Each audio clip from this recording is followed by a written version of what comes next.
Sometimes your misery becomes your ministry. Sometimes your misery becomes your ministry.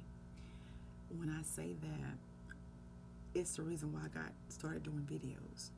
I was in a toxic, dysfunctional relationship, not just with other people, but with myself.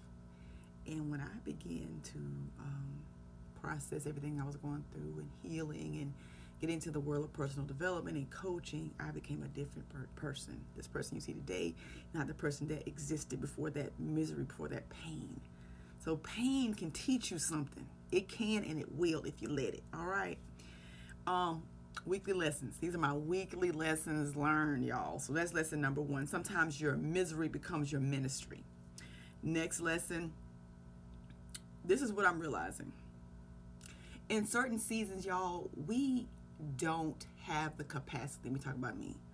I don't have the capacity for difficult relationships or friendships that require a lot of me in this season. I'm in the season of, I like to call it the unknown, because my life it has been turned upside down, really right side up. It's how you look at it. If I look at it in a negative way, I'm gonna get in a rut. I'm gonna be depressed. I'm gonna be in a state of apathy. I'm just gonna be stuck in a cycle of, depression and dysfunction. If I just say, you know what, all of these things are happening to me, everybody's against me, and why? I mean, what is this trying to teach me? So I like to reframe it. What is this trying to teach me? Because the way I view it is how I fight it. Okay.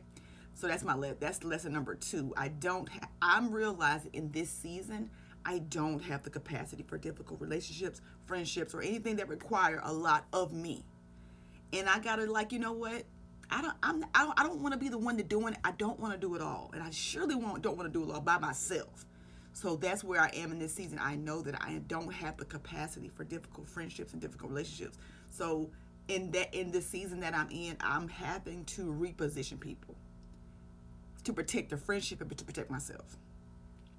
All right, number 3. People getting upset when I share my perspective has nothing to do with me. People getting upset when I share my perspective has nothing to do with you. People getting upset when I share my perspective has nothing to do with me. Let me tell you something. There was something, and I shared my perspective, and I think it triggered the person. I felt like the person was triggered in that moment. So I was like, you know what? I'm not gonna say anything else. They're triggered. I know that when people are triggered, when emotions are high, intelligence is low. So I just, you know what? Because I realized I don't have the capacity for difficult conversations, difficult friendships or relationships. I just don't want to do that right now. I can have them, but it's gonna be something that I feel is value added. If it's not value added, I'm just not going to entertain it. So for me, this is what I realized. Because I shared this quote, then I began to process everything. And I want y'all to hear this right here, because what happened with me was I was like, oh, I hope they're not mad. And I wonder if they're mad. Because sometimes our codependency, let me read this quote so I can tell you what I'm talking about. Healing from codependency is tough because you were taught since you were a child that you're responsible for how other people feel. So when someone is in a bad mood or feeling off, your subconscious response is that you caused it or have to fix it. So in that moment, I started ruminating over, if they mad, are they mad? Well, I should send them this right here. I should say this right here. I should do this right here. Or and I was like, no. Stop it. What is that? It's the subconscious response, because people who are healing from codependency, it's tough because we were taught since we were a child that we're responsible for how other people feel. And so sometimes when I'm around people and they're feeling really sad, I'm like, oh my God, I wonder what's wrong. I want to go into fix it mode. They didn't even ask me to do that. But subconsciously, this is what I've been taught through codependency, that it's my job to fix it. It's my job to maybe I caused it. Maybe me saying this. Maybe me. Sometimes, you know what? Sometimes, I'm just really processing right now.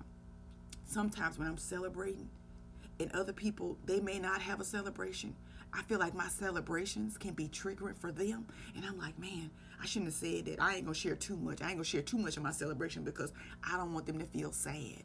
I don't want them to feel, be upset with me because I'm experiencing these things while they're experiencing nothing, And I realized that it was a codependency mechanism, right? That's my subconscious response to fear, it's my subconscious response to thinking that I was causing it. So if you cause it, you think you got to fix it. Whoo, child, freedom. No, you didn't cause it. You did not cause it. Healing. We got to heal that right there. And I'm realizing I still got some of that. Healing is like, it's always, it's continual. I want to say that healing is continual. Soon as those things come up, where did I first feel this? When did I first feel like it's okay to have the feelings? We also don't sit and ruminate in them. We release them, right? Okay, so next up. If it's God, he will give it to you. If it's not, he won't. You won't have to beg. That was the phrase of the day right there. And I said this right here, and I put something else to it. If it's good, he will give it to you. If it's not, he won't. He makes you wait because he's working on you. He's working on you. And maybe he's not. Here's another thing that I heard that I really just was confirmation for me. A lot of times we think that he's not talking to me. I don't hear him talking to me. He's not saying anything to me. I don't understand what's happening because I don't hear his voice. Could it be he's not talking to you because he's talking to your answer? Could it be he's not talking to you because he's talking to your answer? Or could it be he gave you a word in 2024? You still have not done that thing. You ain't about to get a new word because you have not moved on the last word. It could be that too. Or it could be that he's using other people to send that message to you. And sometimes we may not like the messenger. Well, I don't know who they think they are. Why are they talking to me like that? I'm going to do this and I'm going to do that. We got to check in with these things that are reoccurring. We got to be open to receive. And the lack of self-awareness equals dysfunction. So the first step is to be aware of what is happening, aware of what you're experiencing, aware of your emotions. Okay, emotional intelligence is being aware of your emotions and the emotions of others and responding accordingly. When I realized that person was triggered, I was like, I'm going to back away. I'm not going to say anything else. I'm going to give that person time to decompress, to release that stuff in the best way they know how. Me continuing to say stuff is not going to help the situation. Because when people are triggered, then the conversation is no longer productive.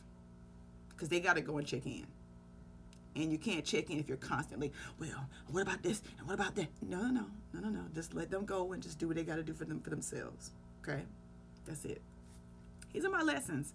So I'll run them back. Sometimes your misery becomes your ministry. Different seasons, we don't have the capacity for certain relationships, certain friendships.